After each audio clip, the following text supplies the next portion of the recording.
Apo, may isang pagkakamali na paulit-ulit ginagawa ng maraming tao.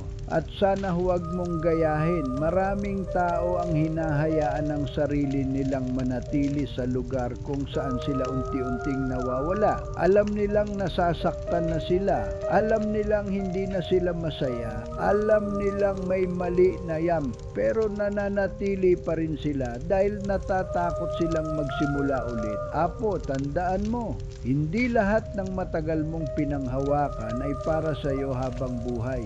Minsan kailangan mong bitawan ang bagay na sumisira sa iyo para mabigyan mo ng pagkakataon ng sarili mong gumaling at lumago. Maraming tao ang nagsisisi hindi dahil sila ay nabigo, kundi dahil hindi nila sinubukan baguhin ang kanilang buhay nung may pagkakataon pa sila. Huwag mong hintayin ang araw na titingnan mo ang sarili mo at sasabihin, sana noon pa ako nagsimula. Kung may pangarap ka, simulan mo. Kung may kailangan kang baguhin, gawin mo. Kung may taong paulit-ulit kang sinasaktan, matutong piliin ang sarili mo. Apo, tandaan mo, ang buhay ay hindi sinusukat sa dami ng beses kang nadapa, kundi sa dami ng beses kang bumangon at piniling magpatuloy. At ito ang tandaan mo, apo. Hindi pa huli ang lahat. Habang may hininga ka, may pagkakataon kang baguhin ang iyong kwento. Huwag mong hayaang ang takot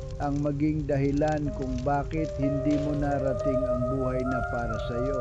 Maniwala ka sa sarili mo dahil ang pinakamagandang pagbabago ay nagsisimula sa isang taong nagpasyang huwag nang manatili sa dati.